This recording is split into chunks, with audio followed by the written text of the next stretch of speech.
That's just fantastic. Yeah, I've seen that escape act before, but never like that. No doubt about it. Merlin the Magician is the greatest since Houdini. Here he comes back on stage. Ladies and gentlemen, as any sophisticated Broadway audience knows, no magician can work without props or assistance of some kind.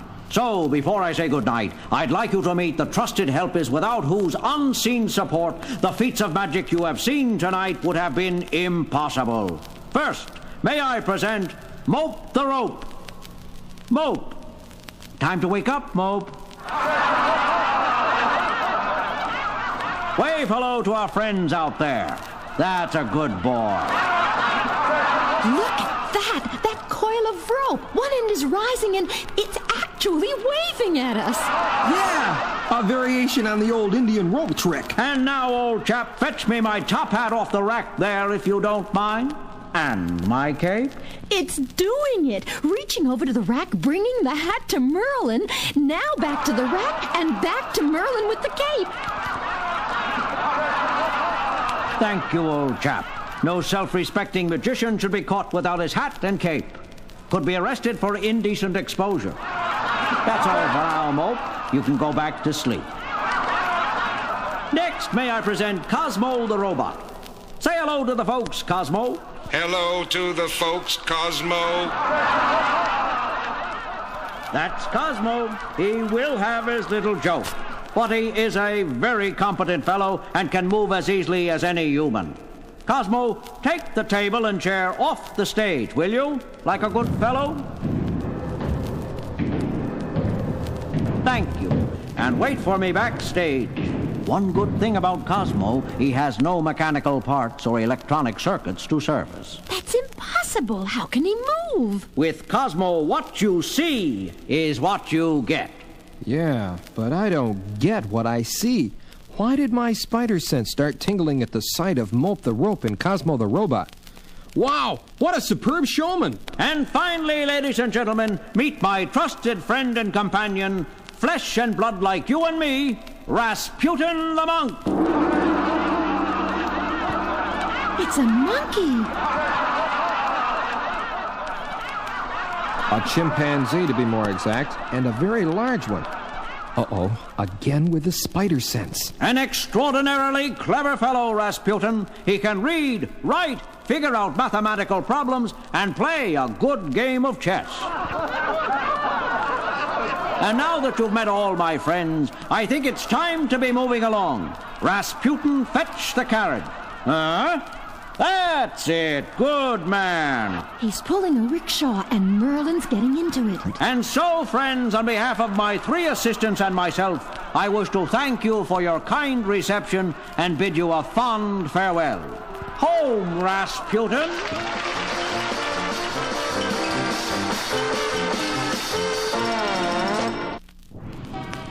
Gee, thanks for a swell evening, Peter. Sure you won't come up for a cup of coffee? No thanks, MJ. Got some work to do. I'll see you tomorrow. Bye. Gotta switch into my Spider-Man outfit and find out why a chimp, a rope, and a robot got my hackles up. It is now 2 o'clock in the morning. On the roof of a building next to the university's new science building, we see a very different Merlin. Those stupid audiences, like the men of academia, cannot accept the evidence of their own eyes. But now, once again, the sacred halls of Ivy will pay for rejecting Merlin Ballantyne's theory of mind over matter.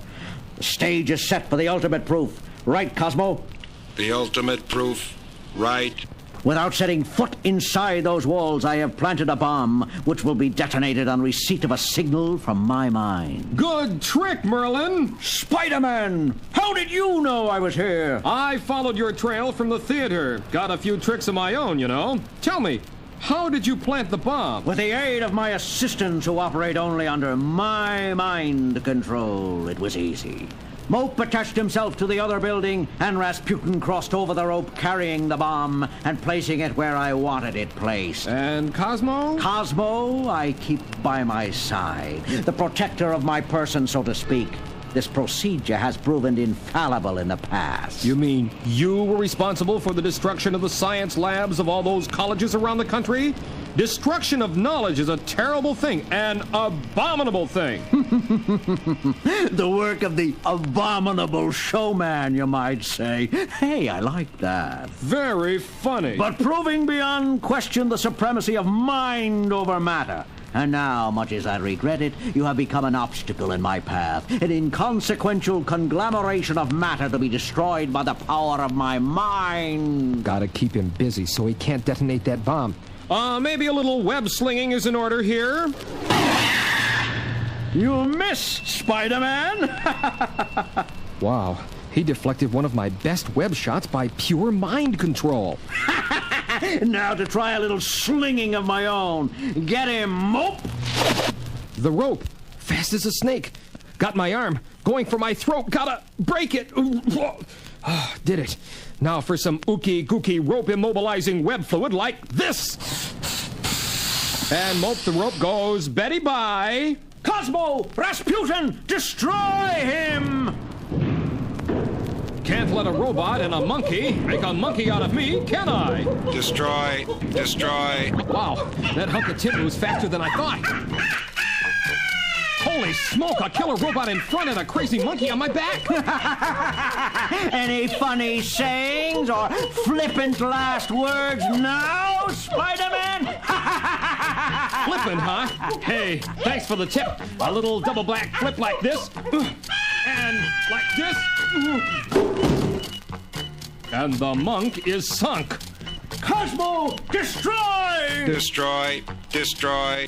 Ready for you this time, Tin Man, with a double play web shot.